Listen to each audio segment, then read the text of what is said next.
Hi guys, Crystal here from Homemaking on the Homestead, and welcome to my channel. Today I have almost 18 pounds of pork butt or pork shoulder.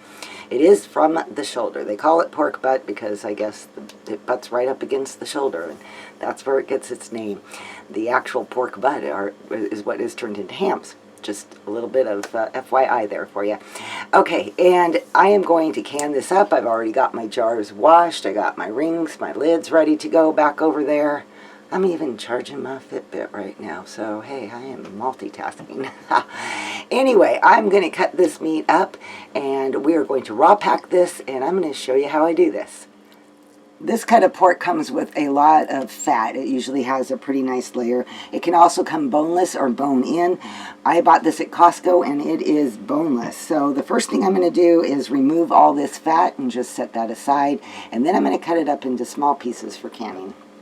One thing that is important is to have very sharp knives. I just sharpened both of these. I'm not sure which one I'm going to end up using. This is considered a chef's knife, and that might do the job. I can't actually remember the proper name for this one, but we'll see which one I like better.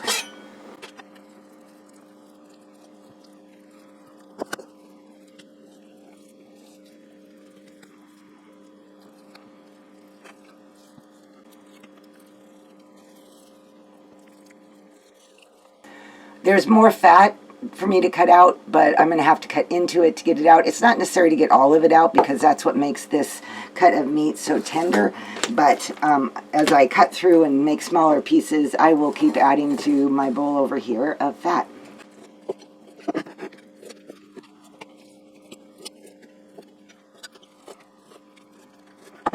In case you're wondering what you can do with pork butt, it makes great pulled pork sandwiches. You can use it for pork tacos. You can use it for enchiladas. You could pull it out of the jar and mix it with some teriyaki sauce and have it over rice. You could make gravy and have it with mashed potatoes. It is really a versatile meat to have on hand. And with the price of meat right now, you know, I paid $2.29 a pound for that. That's a whole lot better than the price of beef right now, which is ridiculously high. So sometimes you just work with what's out there and make the best of it. See, there's another big chunk of fat that was caught up in there. So that goes in the bowl. All right, I'm going to keep going on this, and I'm going to get back to you when it's all done. Now that I have this part done, I've got it all cut up. I'm going to get ready to put it into the jars. But first I want to show you, I cut off a lot of fat, and which is typical, like I said, with this cut of meat, because that's what makes pork so tender. And this, I don't want to just throw it away. So my intention with this is I am going to render it down and get the fat off of it, and then be able to use that in baking. Well, not baking. I'll be able to use it in cooking and frying when I cook up soups or stews or saute onions or something like that. It's perfectly good fat, and it's another way to get more mileage out of your meat. So I will be showing you how I do that. I'm not sure time-wise whether it'll be this video or it'll be another video, but I will show you how I do that. Okay, let's start filling up our jars. I have 16 jars here, and I'm pretty sure I am going to be able to get them all full. If for some reason I can't, then of course, you know, I will just throw in a can of beans or something, because that way I got my full canner.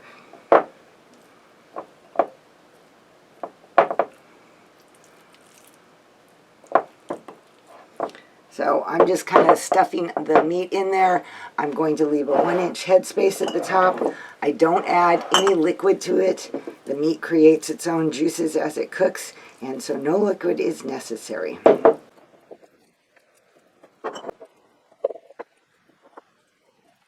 I'm going to finish filling up all my jars and bring you back when that is done. Okay. I am adding a half a teaspoon of salt to each of my jars. That's totally optional. You don't have to do that. You can season it afterwards.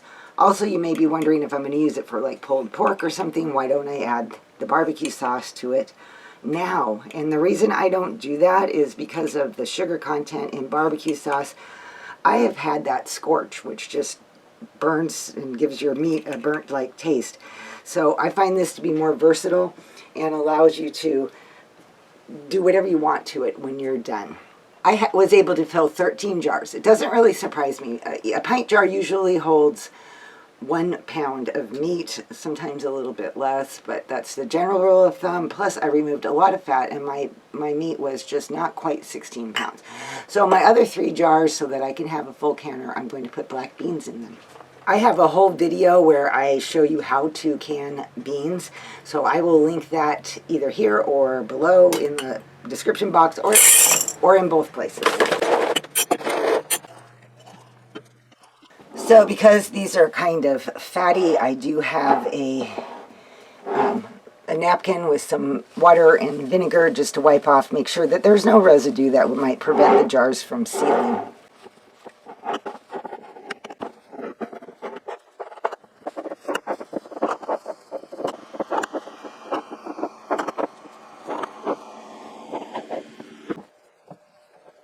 I have my lids that have been soaking in hot water, not boiling, but very hot water. Now it's time to put these lids on top of the jars. Now the rings go on finger tight. Don't wrench down on them.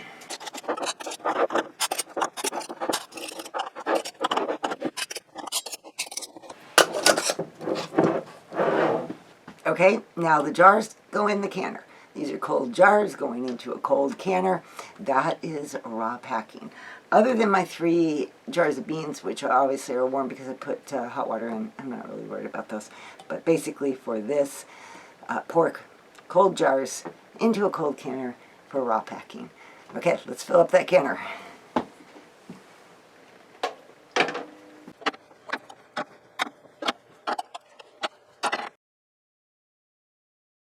This is a rack from an old canner that I have, and I just put that on for another layer so that you can get 2 layers of jars, of pint-sized jars. If you don't have a rack from another canner, you can purchase racks for this purpose.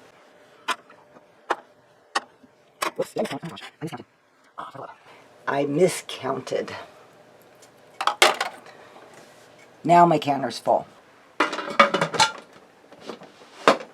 Right now I am going to let my canner heat up and vent for 10 minutes, and then I will put the weight on.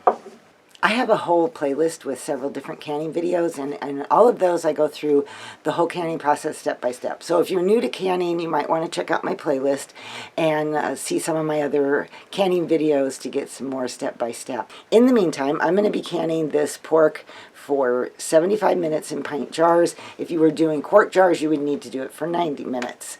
When I'm all done and I'm getting ready to take them out of the canner, I will be right back to you.